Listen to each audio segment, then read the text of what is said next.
Hi, good morning everybody. This is going to be my video where I talk about my three-step process for cleaning bones. I'm sitting outside my trailer. Maybe you can hear the birds in this beautiful morning.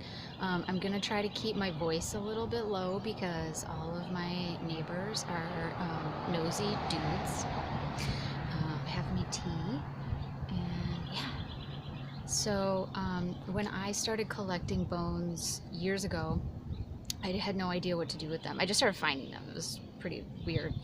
But I didn't know how to clean them. I was like, do people boil? Like boiling and bleaching seemed like the familiar things that I heard about, but and there really wasn't a lot of available resources online. I Googled. I found one blog that actually really was helpful in talking me through what to do, but it seemed really confusing and I was afraid of fucking them up. And so hopefully this video will be helpful for any of you that are collecting bones. This is just my process. I have a lot of really amazing bone collecting and processing and jewelry making peers here on Instagram, and they might do things differently, and that's great because we're all just humans gonna hume. I like to do a three-step process, and the reason that I do 3 steps is because my end game for most bones is jewelry, stuff like this. And so I like them to be really, really clean and not smell like bones and to be pretty white. Not like Paxton Gate white, but I like them to be pretty bright and not greasy. If you find skulls and you just want to put them on your altar or hang them on the wall or something, you don't necessarily need to do 3 steps of process. Maybe you just do 1. So it really kind of depends on what your end game is for your bone collection. And then I will also, you can DM me questions after this, and then I will make another follow-up video and answer all the DMs. Yeah, so you find some bones, and the first step is gonna depend on how gnarly they are, right? So if you find this super fresh raccoon or something like that, and it still has fur, it's all of its flesh, even if it doesn't have fur but it's really, really fleshy, my first advice for something that fresh would be to just bury it. A water maceration is going to take forever and be super gross with something that has that much flesh and tissue attached to it still. So there's several ways that you can bury critters. You can just bury them in a hole.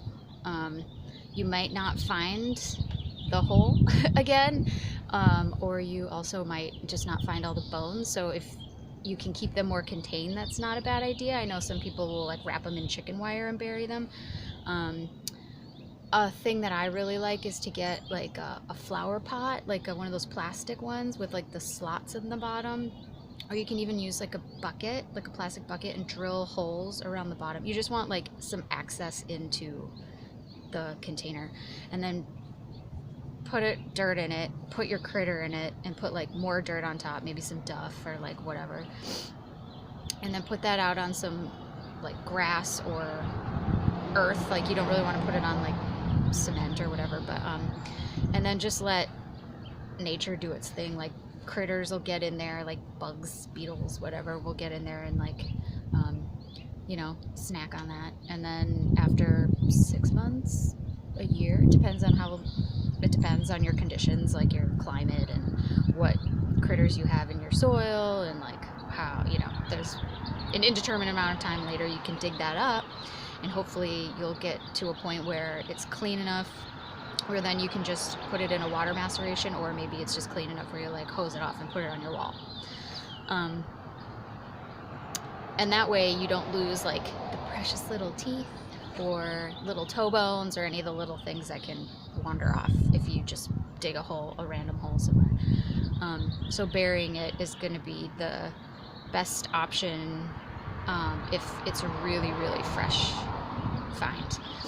If it's not super crazy fresh, maybe it's kind of mummified, like maybe like the flesh is mostly gone, but there's still like mummified tissue, or there's just like a little bit of flesh. It's probably smelling pretty bad. The step that I like to do is a water maceration with just water. I personally don't use like enzymes, although I might try that sometime because people do it. I just have never done it. Just fresh water, because what you want to happen is you want bacteria to basically grow in your container to eat the flesh off your bones. I'm not a scientist. I am a citizen scientist, which means I don't know anything. But so basically you're going to put your bones in a jar or a container of some sort, and you're gonna I like to start with warm water. Obviously your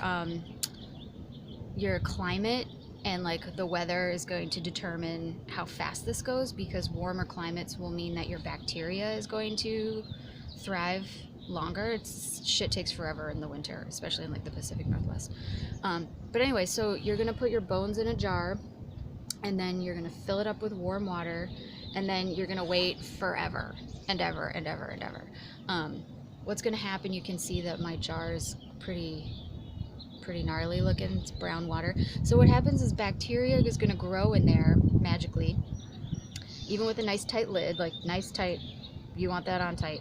And this bacteria is gonna grow and it's gonna eat the flesh.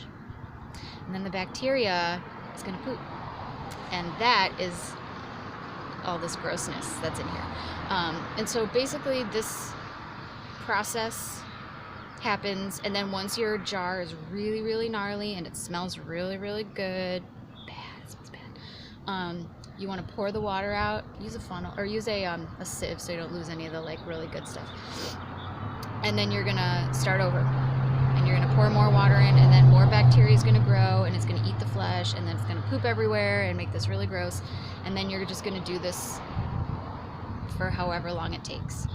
It could take months. It probably takes months. It can take a year.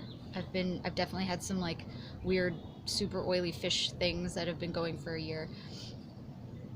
It's just, this process just takes time. Like that's what I found, is like, I can't rush it. So yeah, that's water maceration. And you just keep changing your water, keep changing your water. The more you change the water, the faster it's gonna go. Once you've hit this like bacterial saturation point, because if you just leave it and you don't change it, then more bacteria can't grow and keep eating the flesh, and then you've arrested your process. So maceration, water maceration with nothing in it but water. What I do not do personally is boil bones. I know that it can be a fast way to take off flesh, and maybe that's good for you if you're just gonna like put that skull on your altar or something, but it can make your bones mushy. And also, after a while, the grease that you didn't remove, which is the second step, the grease that you didn't remove can eventually pull its way out, and then all of a sudden you're like, why is my cow skull all yellow? Because I know that you can buy like cleaning kits from like hunting stores. I've never fucked with any of that stuff. Try it and tell me how it goes. So that's step 1. Bury it or macerate it, or bury it and then dig it up and macerate it. And that's defleshing. So this whole process is about taking the flesh off.